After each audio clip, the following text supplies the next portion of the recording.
Hey guys, welcome to video class. So నిన్నటి వీడియోలో మనం incorporation process and memorandum of association చూసాం కదా. So now let us see articles of association. Okay,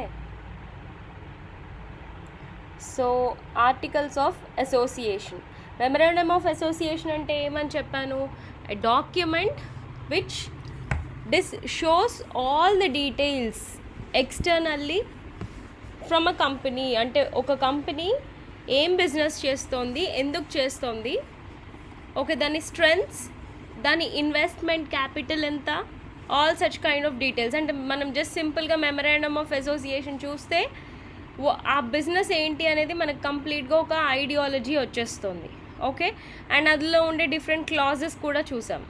so నా articles of association, articles of association అంటే ఏంటంటే rules and regulations framed internally by the management set out in the form of an AOA document.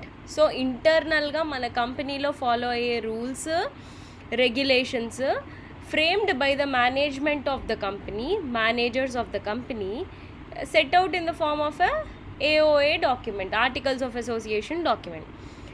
ఇది ఎందుకు help అవుతుందంటే it helps to achieve the objectives of MOA, memorandum of association. So MOAలో మన goals అనేవి decide అయిపోయాయి, మన capital decide అయిపోయింది, everything decide అయిపోయింది. కాబట్టి మనం ఇక్కడ ఈ MOAలో అనుకున్న గోల్స్ని ఎలా రీచ్ అవ్వాలో మనం అవన్నీ AOAలో రాసుకుంటాం. Okay, then next, mandatory to have AOA. It is mandatory for every company to have an articles of association and file with the registrar. So MOA నే కాదు, AOA కూడా మనం రిజిస్ట్రార్ దగ్గర ఫైల్ చేయాలి. and can follow Companies Act modes to prepare and make their own AOA. Okay, so companies act 2013 models మనం follow అవుతూ మనం prepare చేయాలి మన AOA. సో కొన్ని ఎగ్జాంపుల్స్ ఫ్రమ్ కంపెనీస్ యాక్ట్, మనకు కొన్ని ఫార్మాట్స్ ఇచ్చారు, మన ఓన్గా కూడా చేసుకోవచ్చు AOA, లేకపోతే కంపెనీ యాక్ట్లో ఇచ్చిన ఈ టేబుల్స్ ప్రకారంగా కూడా AOA మనం ప్రిపేర్ చేసుకోవచ్చు. సో కంపెనీస్ యాక్ట్లో ఇచ్చిన కొన్ని ఎగ్జాంపుల్స్ నేను తీసుకొచ్చాను. టేబుల్ F అంటే పబ్లిక్ కంపెనీకి AOA మనం ప్రిపేర్ చేయాలనుకుంటే కంపెనీస్ యాక్ట్కి వెళ్ళిపోయి మనం టేబుల్ F వెతుక్కుంటే అందులో మనకు ఫార్మాట్ ఉంటుంది, ఆ ప్రకారంగా AOA ప్రిపేర్ చేసుకోవచ్చు పబ్లిక్ కంపెనీస్ అయితే. Then table G is for a company limited by guarantee and having a share capital. So share మార్కెట్లో పార్టిసిపేట్ చేసే కార్పొరేట్ కంపెనీస్కి టేబుల్ G ఫార్మాట్ ఇస్తుంది మనకి AOA ఎలా చేయాలో in a Companies Act. Okay, then table H, companies limited by guarantee and not having share capital. అంటే partnership లాంటి companies limited by గ్యారంటీయే, అంటే లిమిటెడ్ లయబిలిటీయే ఉంటుంది, బట్ షేర్ మార్కెట్లో షేర్ ఎక్స్చేంజ్లో వాళ్ళు పార్టిసిపేట్ చేయరు. ఓకే, సో అలాంటి కంపెనీస్కి టేబుల్ హెచ్లో ఉంటుంది format for AOA in companies act. Then table I is for unlimited company with share capital. So unlimited liability ఉంటుంది with share capital, అంటే బయట నుంచి మనం ఇన్వెస్ట్మెంట్ తెచ్చుకుంటే షేర్స్ అనేవి డిస్ట్రిబ్యూట్ చేసి మార్కెట్లో, అలాంటి కంపెనీకి table I. Then table J, unlimited company without share capital, unlimited liability ఉంటుంది కానీ షేర్ క్యాపిటల్ ఉండదు, అలాంటి కంపెనీస్కి టేబుల్ Jలో మనకి AOAకి ఫార్మాట్ ఉంటుంది మన కంపెనీస్ యాక్ట్లో. దాని ప్రకారంగా మనం వీటన్నిటి ప్రకారంగా AOAs ప్రిపేర్ చేసుకోవచ్చు, మనది ఏ టైప్ ఆఫ్ కంపెనీయో డిసైడ్ అయితే. Okay, all printed, paragraphed, numbered and signed by every subscriber. So AOA ఎలా ఉండాలంట, in the form of a paragraph, then it is numbered and printed and it is signed by every subscriber with one witness. Same ఇక్కడ కూడా మనకి witness అనేది mandatory, వాళ్ళ address and all the డీటెయిల్స్తో witness ఉండాలి sign చేసినప్పుడు. Same way ఇక్కడ కూడా మనకి ఒక విట్నెస్ ఉండాలి. విట్నెస్ ఉన్నప్పుడు ఎవ్రీ సబ్స్క్రైబర్ మన కంపెనీకి వాళ్ళు సైన్ చేయాలి. Okay, and it must not be contrary to MOA or companies act. అంటే ఎంఓఏలో లేనిది ఏఓఏలో చేస్తామని చెప్పకూడదు. ఎంఓఏతో అలైన్ అయ్యి ఉండాలి AOA. Okay, and also companies యాక్ట్లో లేనిది నువ్వు ఎక్స్ట్రాగా ఏఓఏలో మెన్షన్ చేయకూడదు. Okay, so this is all about introduction of AOA, articles of association. Then nature చూద్దాం. Nature of AOA, it is subordinate to MOA. అంటే it's a sub part. It depends on memorandum of association. దాన్ని బేస్డే AOA తయారు చేస్తాం. It is also controlled by MOA. ఎంఓఏలో mention చేసినవే ఏఓఏలో మనం చేస్తామని చెప్తాము. Then next, it helps to achieve the objectives of MOA. Same way నేను ఇక్కడ ఎక్స్ప్లెయిన్ చేసిందే దాని నేచర్ కింద ఇక్కడ చెప్తున్నారు పాయింట్స్లో. ఓకే, సో ఎంఓఏలో మనం చెప్పుకుంటున్న ఆబ్జెక్ట్స్ అన్నీ ఏఓఏలో ఎలా చేస్తామో ఆ ప్రొసీజర్ ద్వారా మనం ఏఓఏలో మెన్షన్ చేస్తాం. ఓకే, అందుకే అన్నాం కదా ఇక్కడ ఇంటర్నల్గా rules and regulations framed by management to achieve the objectives of the company. Okay, so అది దాని meaning. Then next, only internal regulations members have control. So ఇంటర్నల్గా మనం ఏం చేస్తామో అదొక్కటే ఏఓఏలో మెన్షన్ చేస్తాము. And members of the company అంటే key people of the company will have control on AOA. Then it is to govern the company. So ఎక్స్టర్నల్గా నువ్వు అనుకున్న ఆబ్జెక్టివ్స్ని చేయటానికి నీకు ఒక కంట్రోల్ ప్రాసెస్ అన్నమాట ఏఓఏ అనేది. ఏ ఎంప్లాయీ అయినా అకార్డింగ్ టు ద ఏఓఏ మన కంపెనీకి వర్క్ చేయాలి. Okay, so this is the nature of articles of association. మరి కంటెంట్స్ ఏముంటాయంట ఒక ఏఓఏ డాక్యుమెంట్లో ఏమేమి ఉండాలి మరి? ఓకే, సో ఈ AOA will always help in smooth functioning of a company. Obviously మనకంటూ కొన్ని రూల్స్, రెగ్యులేషన్స్, పాలసీస్, ప్రొసీజర్స్ మనం ఒక ప్రాసెస్ ఫ్రేమ్ చేసుకుంటే స్మూత్ ఫంక్షనింగ్ ఆఫ్ కంపెనీ డెఫినెట్గా ఉంటుంది. ఓకే, సో కంటెంట్స్ చూద్దాం. It will have all the rules and regulations relating to the exclusion అంటే leaving something or someone is trying to leave the company. Okay, or someone is trying to leave a particular department and join a new department. Okay, so అలాంటి సిచ్యువేషన్స్లో మనం ఎలా handle చేయాలి? The exclusion, the details about the exclusion. Then next, share capital. So shares ఏంటి, share value ఏంటి, మన company share value. And equity shares ఎన్ని, preference shares ఎన్ని, వాళ్ళకి రిటర్న్స్ ఎలా ఇస్తున్నారు, పర్సంటేజెస్ ఏంటి, ఎవ్రీథింగ్ ఇవన్నీ మెన్షన్ చేస్తాం ఏఓఏలో. Then rights of the share holders, ఎన్ని రకాల షేర్ హోల్డర్స్ మన కంపెనీలో ఉన్నారు, వాళ్ళ రైట్స్ ఏంటి.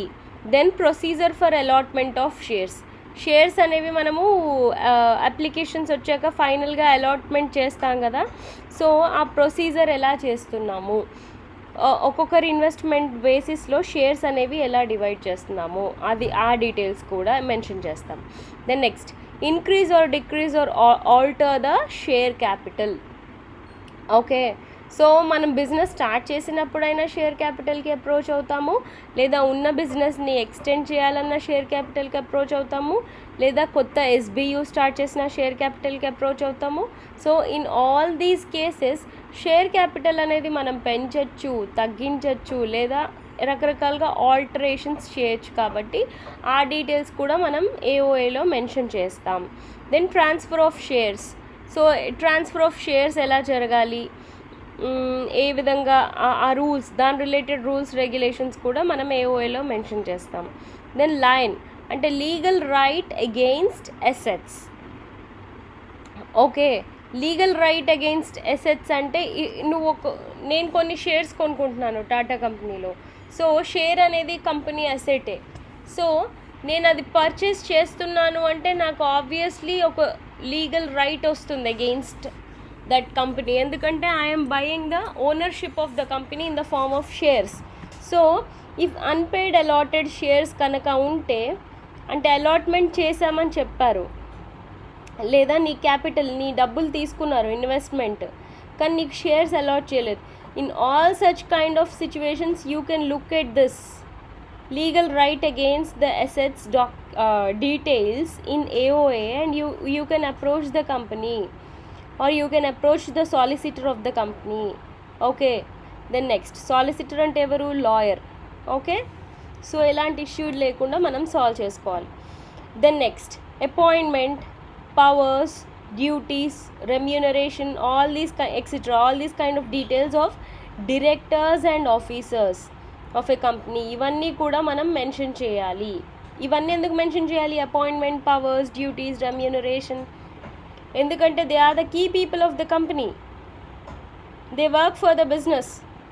సో వాళ్ళ మేజర్ పవర్స్, డ్యూటీస్ డెఫినెట్గా మనం మెన్షన్ చేయాలి. సో సింపుల్గా ఏఓఏ చూస్తే మనకి సరిపోతుంది, ఎవరు ఏం చేస్తున్నారో తెలిసిపోతుంది. Okay, the next, constitution and composition of audit committee. So internal audit committees, external audit committees, so వాళ్ళ కాన్స్టిట్యూషన్ అంటే ఎలా ఫామ్ అయ్యాయి, వాళ్ళ కాంపోజిషన్ ఏంటి, అంటే ఎవరెవరు అందులో ఉన్నారు మెంబర్స్ లాగా, వాళ్ళకి ఇచ్చే రెమ్యూనరేషన్, అండ్ కంపెనీలో మనకి శాలరీస్ ఇచ్చే remuneration committee, then CSR, corporate social responsibility committee, ఈ డీటెయిల్స్ అన్నీ మనం మెన్షన్ చేస్తాము ఏఓఏలో. Okay, why CSR committee details కూడా?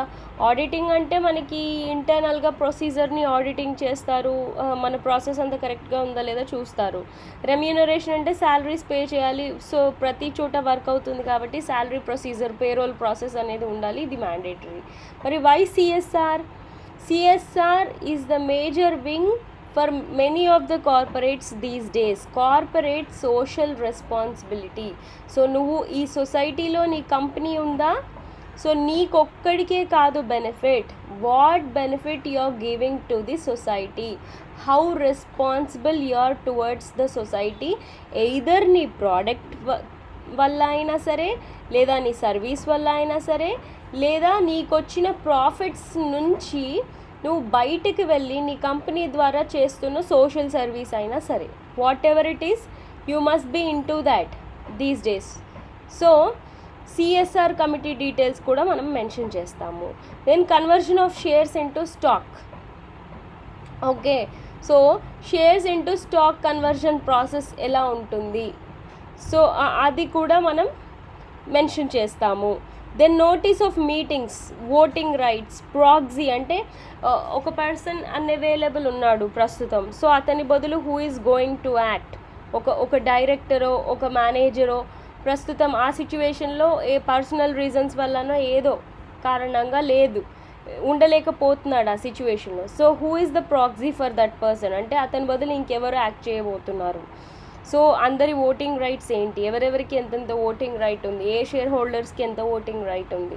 దెన్ మీటింగ్స్ ఎలా కండక్ట్ చేయాలి, notices regarding meetings.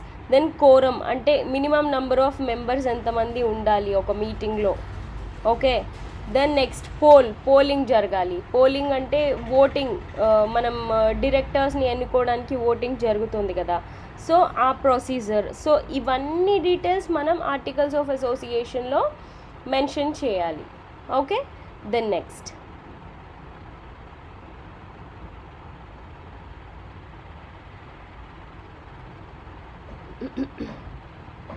So then next audit of accounts. So accounts auditing, then transfer of amount to reserves. So మన savings, మన కంపెనీ రిజర్వ్స్ ఎంత maintain చేయాలి, savings ఎంత, మన expenditure ఎంత, మన ఇన్కమ్ ఎంత, ఓకే, మన ప్రాఫిట్స్ ఎంత, మన లాసెస్ ఎంత. Then declaration of dividend. So మనకు వస్తున్న ప్రాఫిట్స్ నుంచి డివిడెండ్ డిక్లరేషన్, ఎంత పర్సెంట్ డివిడెండ్ కింద ఈ ఇయర్ ఇస్తున్నాము, లేదా డివిడెండ్స్ రిలీజ్ చేయకుండా రిజర్వ్ మెయింటైన్ చేయబోతున్నామా, సో ఈ డీటెయిల్స్ కూడా ఏఓలో మెన్షన్ చేయాలి. Then borrowing powers of the company. So credit, అప్పుగా తెచ్చుకోవాలనుకుంటున్నారు, సో హౌ ఏ పర్సంటేజ్కి మీరు అప్పు తీసుకోగలరు based on your reserves, based on your income, అవన్నీ కూడా డిసైడ్ చేస్తారు. సో అవి కూడా ఏఓఏలో మెన్షన్ చేయాలి. Then issue of share certificates. So shares కొనుక్కున్న వాళ్ళకి ఆ ఓనర్షిప్ సర్టిఫికెట్స్ ఇష్యూ చేయాలి కదా. సో దాని ప్రొసీజర్, దానికి ఒకవేళ వాళ్ళు పోడగొట్టుకుంటే దానికి ఇచ్చే డ్యూప్లికేట్ బాండ్ ప్రొసీజర్, సో ఇవన్నీ కూడా ఏఓఏలో మెన్షన్ చేయాలి. Then finally winding up of the company, అంటే సడన్గా ఒకవేళ మూసేయాలనుకుంటే మీ కంపెనీ, దానికి ఉండే ప్రొసీజర్ కూడా ఏంటి. సో ఇవన్నీ మనం క్లియర్గా ఆర్టికల్స్ ఆఫ్ అసోసియేషన్లో మెన్షన్ చేసుకోవాలి. ఓకే, సో ఫైనల్లీ ఆ ఆల్టరేషన్ ఆఫ్ ఏఓఏ అంటే డెఫినెట్లీ మనకి ఎంఓఏ ఏఓఏ మారుతూనే ఉంటాయి. మన బిజినెస్ మారుతుందా, చేంజ్ అవుతుందా, ఈ రెండు మారుతాయి. సో ఆల్టరేషన్ ఆఫ్ ఏఓఏ ఎలా చేస్తారు? Must not violate companies act obviously. So companies act అకార్డింగ్గానే ఉండాలి. Okay, then not contrary to MOA, this is also obvious. MOA బేసిస్లోనే ఏఓఏ చేస్తాము. And must not have anything illegal.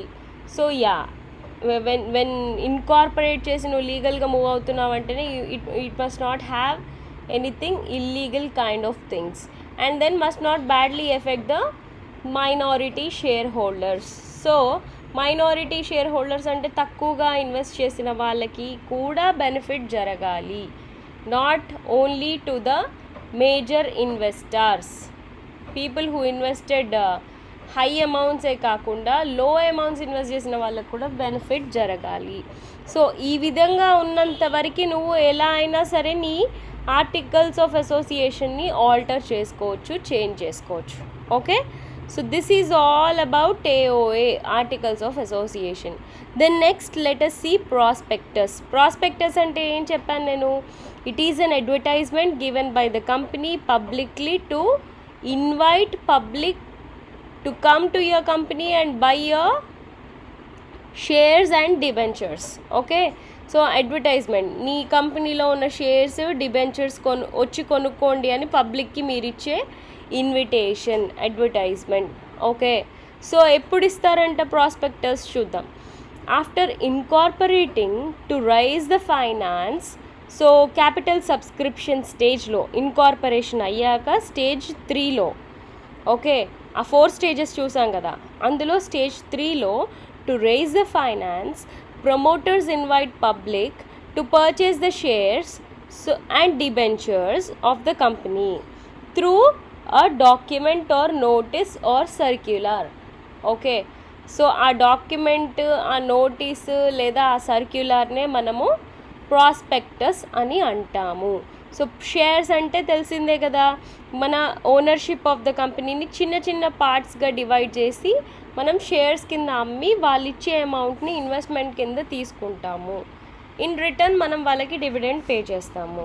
Debentures అంటే public దగ్గర ఉన్న మనీని మనం బ్యాంక్లో ఫిక్స్డ్ డిపాజిట్ కింద పెట్టి ఇంట్రెస్ట్ ఎలా తీసుకుంటామో ఒక బాండ్ రాసుకొని, సేమ్ వే బ్యాంక్లో పెట్టకుండా ఒక కంపెనీలో కనుక పెడితే, అంటే మీ అమౌంట్ తెచ్చి వాళ్ళకి ఇచ్చి మీ ప్రామిస్ ప్రకారం ఆ ఇంట్రెస్ట్ రేటు మీరు రాసుకున్న బాండ్ ప్రకారంగా ఎంత పర్సెంట్లో మాట్లాడుకున్నారో ఇంట్రెస్ట్కి అంత పర్సెంట్ హాఫ్ ఇయర్లీయో, క్వార్టర్లీయో, ఇయర్లీయో పే చేస్తూ ఉంటుంది కంపెనీ నీకు.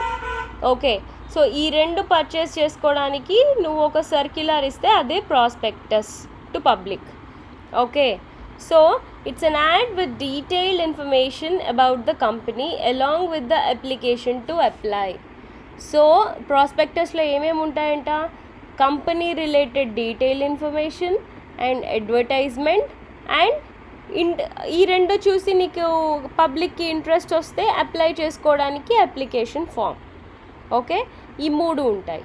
Then next, private companies cannot issue prospectus prohibited to invite public. As I already told, నేను ఇంతకుముందు క్లాసిఫికేషన్ ఆఫ్ కంపెనీస్లో ప్రైవేట్ కంపెనీ ఎక్స్ప్లెయిన్ చేస్తున్నప్పుడు ముందు వీడియోలో చెప్పాను.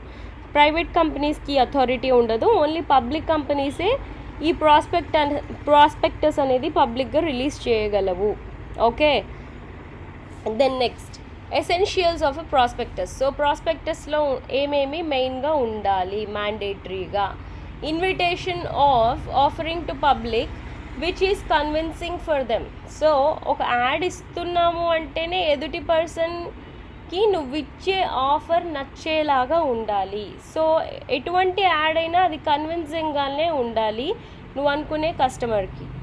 ఓకే, సో సేమ్ వే ఇక్కడ కూడా మంచి బ్యూటిఫుల్ ఇన్విటేషన్ ప్రిపేర్ చేయాలి which gets the interest of the public. Okay, అంటే బెస్ట్ డీల్స్ ఇవ్వాలి మనం. Okay, then next invitation on behalf of the company or by the company. On behalf of the company అంటే ఇన్స్టిట్యూషన్స్కి process మనం అప్పచెప్తాం కదా, so వాళ్ళైనా సరే లేదా బై ద కంపెనీ అయినా సరే ఇన్విటేషన్ రిలీజ్ చేయొచ్చు. Then next to subscribe or purchase shares or debentures based on few terms and conditions. So terms and conditions కూడా మనం ప్రాస్పెక్టస్లో మెన్షన్ చేయాలి కొనుక్కునే వాళ్ళకి లేదా సబ్స్క్రైబ్ చేసుకునే వాళ్ళకి. Okay, then next it should be filed with the registrar before issual. ఇంతకుముందు వీడియోలో కూడా చెప్పాను. సో బిఫోర్ పబ్లిక్గా అడ్వర్టైజ్మెంట్ ఇచ్చే ముందు రిజిస్ట్రార్ దగ్గర డెఫినెట్గా మనం వెళ్ళి మన ప్రాస్పెక్టస్ని ఫైల్ చేయాలి. Then next within 120 days of prospectus issual minimum subscription should happen. Capital subscription స్టేజ్లో నేను ఇదంతా ఎక్స్ప్లెయిన్ చేశాను. సో అదేంటి ప్రాస్పెక్టస్ రిలీజ్ చేసిన 120 రోజుల్లో డెఫినెట్గా నీకు మినిమం సబ్స్క్రిప్షన్ రావాలి. అంటే 90% ఆఫ్ షేర్స్ లేదా డిబెంచర్స్ అమ్ముడు పోవాలి. Otherwise return the application money to the applicants. ఒక 75% అయిందనుకోండి, 90% అవ్వలేదు కదా మినిమం షేర్స్. సో ఆ 75% వాళ్ళందరికీ వాపస్ ఇచ్చేసేయాలి వాళ్ళ డబ్బులు. ఓకే, రిటర్న్ ఇచ్చేసేయాలి. Then next if no minimum subscription then no certificate of commencement. So minimum subscription రాలేదు అంటే రిజిస్ట్రార్ కూడా నీకు బిజినెస్ స్టార్ట్ చేసుకోమని కమెన్స్మెంట్ ఆఫ్ బిజినెస్ సర్టిఫికేట్ ఇవ్వరు. సో ప్రాస్పెక్టస్ ఇచ్చామంటేనే మినిమం సబ్స్క్రిప్షన్ అయ్యేలాగా అంత అట్రాక్టివ్గా మనం ప్లాన్ చేసుకోవాలి మన అడ్వర్టైజ్మెంట్ని. Okay, then next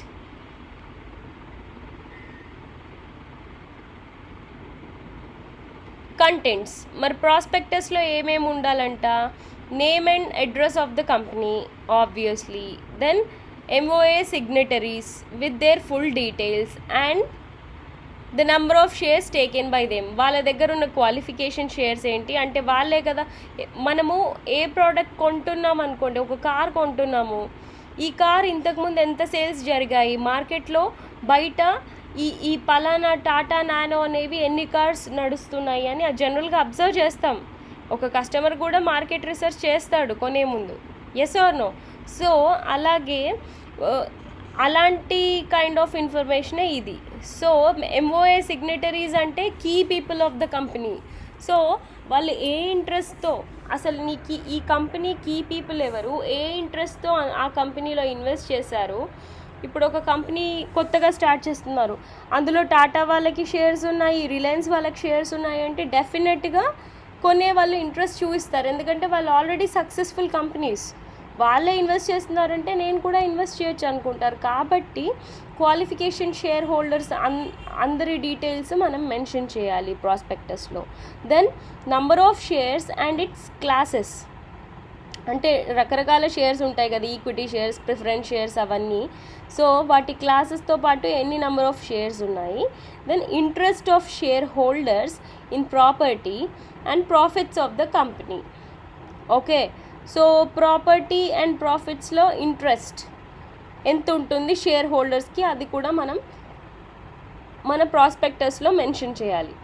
then next board of directors or proposed directors with all their details.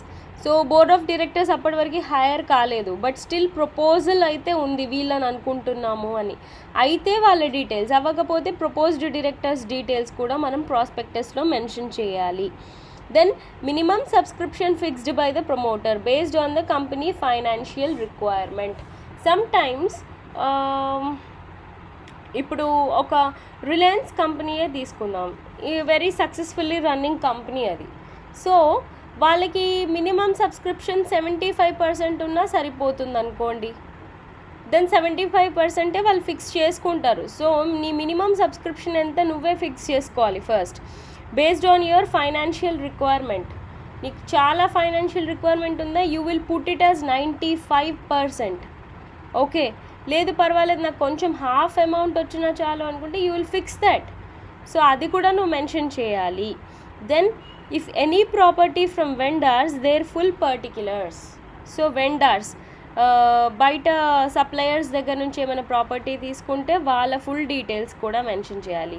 Then underwriters all details plus directors opinions on them. Under writers details ఎందుకు, వీళ్ళే కదా మరి కీ పీపుల్ని షేర్స్ నమ్మి పెట్టేవాళ్ళు. సో వాళ్ళ details and directors opinions on them. Okay, అంటే వీళ్ళని నమ్మచ్చు అండ్ డైరెక్టర్స్ ఇచ్చే ఒక statement. Then time of opening the subscription list. So ఏ టైంకి స్టాక్ ఎక్స్చేంజ్ ప్రాసెస్ అనేది స్టార్ట్ అవుతుంది, ఆ డేట్ టైమ్ అవి కూడా మనం ప్రాస్పెక్టస్లో మెన్షన్ చేయాలి. Then nature and interest of the promoter in promoting a company. Okay, so ఎందుకు ఒక ప్రమోటర్కి పలానా కంపెనీలో ఇంట్రెస్ట్ ఉంది, ఎందుకంటే promoter is not the owner of the company, he is not at all the owner of the company. Promoter అనే person will only take care of the incorporation process of the business, అంతే. Business start చేసి మీ చేతిలో పెడతాడు, owners చేతిలో, అంతే. So మరి అతని ఇంట్రెస్ట్ ఏంటి ఈ కంపెనీలో, అతని నేచర్ ఏంటి, అది కూడా మెన్షన్ చేయాలి ప్రాస్పెక్టస్లో. Then application amount. ఎందుకు ఇంతమంది ఇంట్రెస్ట్లు, ఒపీనియన్స్, స్టేట్మెంట్స్ మనం ఎందుకు మెన్షన్ చేస్తున్నామంటే ఇంతమంది ఇంట్రెస్ట్ చూపిస్తున్నారు కదా మా కంపెనీలో, so come buy our shares, come buy our debentures అని అడ్వర్టైజ్మెంట్ అట్రాక్టివ్గా చేయడానికి ఇన్ని details. Okay, then next application amount.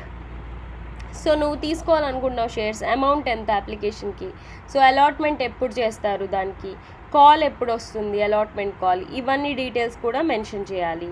Then preferential treatment of shares and debenture details. So preference share holders, preferential debentures, వాటి details కూడా.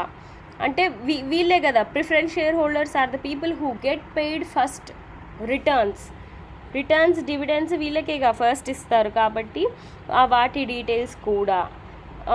Then reserves and surplus details. So reserves అంటే company savings.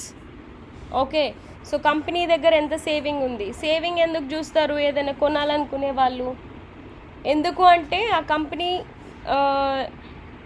ఎక్కువగా preference share holders చూస్తారు, ఎందుకంటే ఒకవేళ profit రాకున్నా నా dividend, నా మనీ మాత్రం నాకు కంపెనీ పే బ్యాక్ చేయగలుగుతుంది, బికాస్ దాని దగ్గర ఆ కంపెనీ దగ్గర రిజర్వ్స్ కూడా, సేవింగ్స్ కూడా చాలా ఉన్నాయి అని నమ్మటానికి reserves details plus surplus details. So profit details. Surplus అంటే ఎక్స్ట్రా అమౌంట్, ప్రాఫిట్స్. సో ఆ డీటెయిల్స్ కూడా, అంటే లాస్ట్ 5 years ఏవో అట్లాంటివి మనం మెన్షన్ చేస్తాము అట్రాక్ట్ చేయడానికి జనాలని. Then preliminary expenses details. So starting commencement of business జరగగానే ఫస్ట్ మనకి పడే బిల్లు, మన కంపెనీకి అయ్యే cost to start a business, preliminary expenses, first bill of a company when it starts a business. Okay, then next auditor details. So ఎవరు auditing process, auditing అంటే checking whether మనం correct procedure follow అవుతున్నామా లేదా అనేసి. So auditor details కూడా వాళ్ళని consult చేసినా ఇది మంచి కంపెనీయా కాదా కూడా మనకు తెలిసిపోతుంది.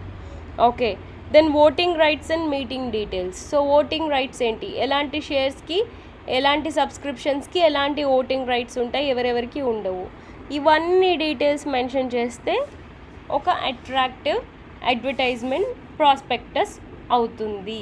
Okay, so these are the contents of prospectus. Then reports in prospectus. So ఏమేమి రిపోర్ట్స్, ఇవి అటాచ్మెంట్స్ అనమాట. అంటే ఇంకా డీటెయిల్డ్గా కంపెనీ గురించి స్టడీ చేయాలనుకుంటే కంపెనీ నీకు ఇవన్నీ కూడా ప్రొవైడ్ చేస్తుంది. ఏంటంట రిపోర్ట్స్ బై ద ఆడిటర్. అంటే ఆడిటర్ దగ్గర ఇన్ఫర్మేషన్ ట్రాన్స్పరెంట్గా, జెన్యూన్గా ఉంటుంది, ఎందుకంటే వాళ్ళు మనం కరెక్ట్గా కంపెనీని రన్ చేస్తున్నామా లేదా అని చెక్ చేసే వాళ్ళే auditors.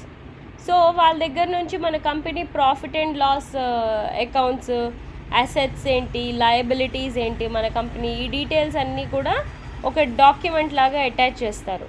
Then reports about profit and loss previous 5 financial years, అంటే లాస్ట్ 5 ఇయర్స్వి మన ప్రాఫిట్ అండ్ లాస్ అకౌంట్స్ చూస్తే అసలు మనం ప్రాఫిట్ రన్నింగ్ కంపెనీయా, లాస్ రన్నింగ్ కంపెనీయా, మోడరేట్ కంపెనీయా అర్థమైపోతుంది. Then profit and losses of businesses, చాలా ఎస్బియూస్ ఉంటే అన్నిటివి కలిపి profit and losses.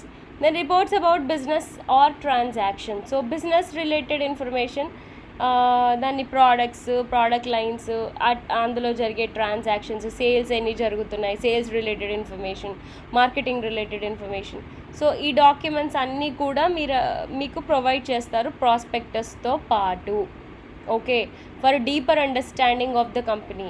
It is not a simple thing కదా, మన మనీ తీసుకెళ్ళి ఒక కంపెనీలో ఇన్వెస్ట్ చేస్తున్నాము అంటే డెఫినెట్గా we will study about all this, ఎందుకంటే it's not about just 1 rupee or 2 rupees. ఒక చిన్న మొబైల్ ఫోన్ కొనుక్కోవాలనుకుంటేనే ఎంతో రీసెర్చ్ చేస్తాం, అట్లాంటిది we invest lakhs or crores or thousands of rupees. So అలాంటప్పుడు ఎంత స్టడీ చేస్తాం మనం. So that is the reason why ఇవన్నీ రిపోర్ట్స్ కంపెనీ మనకి ప్రొవైడ్ చేస్తుంది వాళ్ళని నమ్మడానికి. ఓకే, సో మనకి 2 టైప్స్ ఆఫ్ ప్రాస్పెక్టస్ ఉంటాయమ్మా ఇక్కడ, shelf prospectus, red herring prospectus అని. Okay, so shelf prospectus meaning ఏంటో చూద్దాం. According to section 31 of companies act 2013, shelf prospectus and shelf అంటేనే మీకు అక్కడ అర్థం కావాలి, అంటే స్టోర్ చేసుకొని మళ్ళీ మళ్ళీ వాడేది, షెల్ఫ్లో పెట్టేది. So issuing securities over a period of time, అంటే నాకు for suppose 10 crores capital investment కావాలి. సో ఆ 10 crores ఒక 5 yearsకి డివైడ్ చేసి నేను ఈ ఫస్ట్ ఇయర్లో కొంచెమే షేర్స్ రిలీజ్ చేస్తాను, ఫస్ట్ అవి కొనుక్కోమంటాను. సెకండ్ ఇయర్ కొన్ని షేర్స్ రిలీజ్ చేస్తాను, అప్పుడు కొనుక్కోమంటాను. థర్డ్ ఇయర్ కొన్ని రిలీజ్ చేస్తాను, అప్పుడు అలా అన్నమాట. సో ఇష్యూయింగ్ సెక్యూరిటీస్ అంటే అవే ఓనర్షిప్ని over a period of time, అంటే షేర్స్ని ఎట్ ఏ టైం అమ్మట్లేదు, ఇయర్ల వారీగా అమ్ముతోంది, టైం బేసిస్లో అమ్ముతోంది కంపెనీ. సో ఎలాంటి వాటికి ఇలాంటివి మనం అప్లై చేస్తామంటే ఇన్ఫ్రాస్ట్రక్చర్ ప్రాజెక్ట్స్. ఓకే, ఇన్ఫ్రాస్ట్రక్చర్ అంటే ఫర్ సపోజ్ మన మెట్రో రైలే తీసుకుందాం, it's a very big infrastructure planned in Hyderabad. So దానికి ఫండ్స్ స్టెప్పుల వారీగా కావాలి. ఫస్ట్ ఎందుకు మన రోడ్స్ క్లీనింగ్ అదంతా ఫస్ట్ ఒక సెటప్ చేసుకుంటారు. దెన్ అవన్నీ తెచ్చి రా మెటీరియల్ అంతా తెచ్చి ఆర్గనైజ్ చేసుకుంటారు. దెన్ రా మెటీరియల్తో బయట ఎక్కడో కాంక్రీట్ పిల్లర్స్ అవన్నీ బిల్డ్ చేశాక వాటిని ట్రాన్స్పోర్ట్ చేసి ఆ పర్టిక్యులర్ లొకేషన్కి తీసుకొచ్చి జస్ట్ సింపుల్గా అక్కడ వాటిని అరేంజ్ చేస్తారు పిల్లర్స్ని. అక్కడ వచ్చి సిమెంట్ పెట్టి ఇటుకలు పెట్టి ఎవరు తయారు చేయరు, బయట ఎక్కడో రెడీ అయిపోతాయి ఆ పిల్లర్స్ అన్నీ. ఓకే, సో ఇవన్నీ ఒక స్టెప్ బై స్టెప్ ప్రొసీజర్ అనమాట. ఓకే, సో ఈ స్టెప్ బై స్టెప్ ప్రొసీజర్లో ఒక్కొక్క స్టేజ్లో ఒక్కొక్క అమౌంట్ మనకు కావాలి.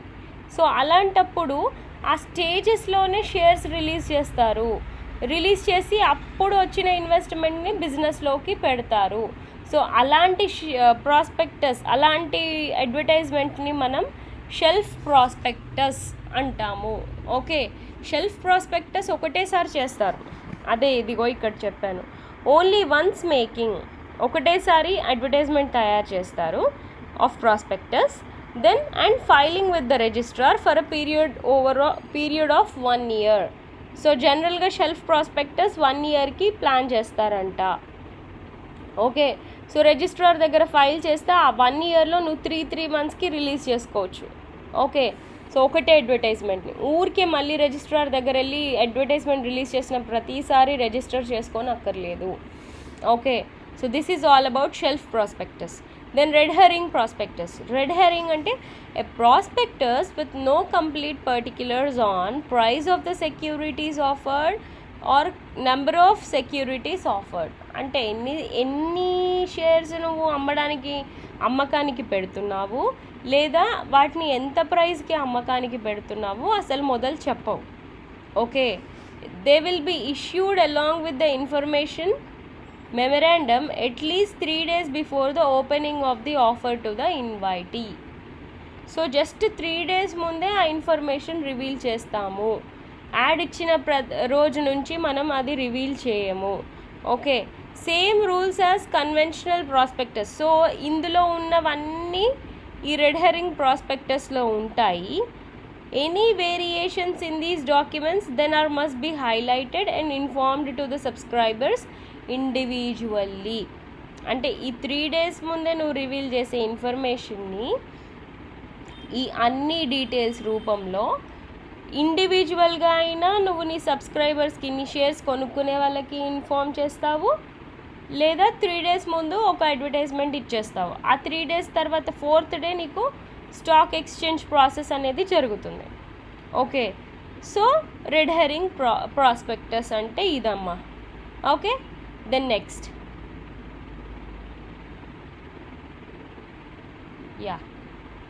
So after completion of allotment and closing of the offer ఒక ఫైనల్ ప్రాస్పెక్టస్ రిలీజ్ చేస్తారు. ఎందుకంటే ఫస్ట్ మనకి ప్రైస్, నెంబర్ ఆఫ్ షేర్స్ అక్కడ చెప్పారు కదా.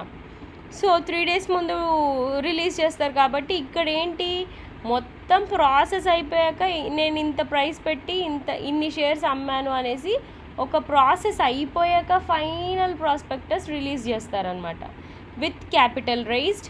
సో ఆ ఫైనల్ ప్రాస్పెక్టస్లో యాడ్తో పాటు ఈ యాడ్ వల్ల మేము ఇంత డబ్బులు సంపాదించాము ఇన్వెస్ట్మెంట్ కింద, capital raised and closing price. So ఇంత రేటుకి మా షేర్ వాల్యూ ఎండ్ అయ్యింది, షేర్ ప్రైస్ ఎండ్ అయ్యింది అనేసి మెన్షన్ చేస్తాం. ఓకే, అదంతా అయిపోయాక it should be filed with SEBI and also registrar. ఏం లేదు, మొదలు మనం షేర్స్ అమ్మేశాక తర్వాత ఈ ప్రాసెస్ అంతా చేస్తాం. దాన్ని రెడ్ హెరింగ్ ప్రాస్పెక్టస్ అంటారు. Okay, this is all about prospectus. And last small topic in your first unit, statement in live of prospectus, LIEU. So public అయితేనేమో మనం ప్రాస్పెక్టస్ రిలీజ్ చేస్తున్నాం, ఓకే, షేర్స్ కొనుక్కోమని. కానీ మనం ఫ్రెండ్స్కి అమ్మాలనుకుంటున్నాం మన షేర్స్ అయినా డిబెంచర్స్ అయినా, మన రిలేటివ్స్కి అమ్మాలనుకుంటున్నాం మన షేర్స్ అయినా డిబెంచర్స్ అయినా, ఓకే, లేదా మన అండర్ రైటర్స్కి అమ్మాలనుకుంటున్నాం మన షేర్స్ అయినా డిబెంచర్స్ అయినా. ఓకే, ఈ ముగ్గురి దగ్గర నుంచి ఇన్వెస్ట్మెంట్ తీసుకోవాలనుకుంటున్నాం, పబ్లిక్ దగ్గర నుంచి కాదు. సో ఇన్ సచ్ కేసెస్ ఇది మనం రిలీజ్ చేస్తాం, statement in LIEU. Okay, no prospectus, ఇక్కడ ప్రాస్పెక్టస్ ఒక అడ్వర్టైజ్మెంట్ అక్కర్లేదు. And then LIEU statement 3 days before allotment. So same red herring prospectus లానే, కానీ ఇక్కడ మనకు ఒక అడ్వర్టైజ్మెంట్ అక్కర్లేదు, జస్ట్ 3 days ముందు. ఎందుకంటే వీళ్ళందరూ తెలిసిన వాళ్ళే కదా, friends, relatives, under writers. So వీళ్ళందరికీ మనం ఒక 3 days ముందు LIEU స్టేట్మెంట్ పంపిస్తాము. Okay, according to Part 1 Schedule 3 of companies act. Okay, ఈ స్కెడ్యూల్లో Part 1లో కంపెనీస్ యాక్ట్లో ఉంది. ఏది, 1956 యాక్ట్లో ఇది ఉంది, స్టేట్మెంట్ ఇన్ LIEU. బట్ మన 2013 కంపెనీస్ యాక్ట్ 2013లో that got dispensed and there is no statement of LIEU in companies act 2013. Okay, so దీనితో మీ ఫస్ట్ యూనిట్ కంప్లీట్ అయిపోయిందమ్మా. సో ఏం డౌట్స్ ఉన్నా అప్రోచ్ మీ, ఓకే, త్రూ వాట్సాప్ మెసేజ్ అయినా చేయండి, కాల్ అయినా చేయండి. Okay, thank you.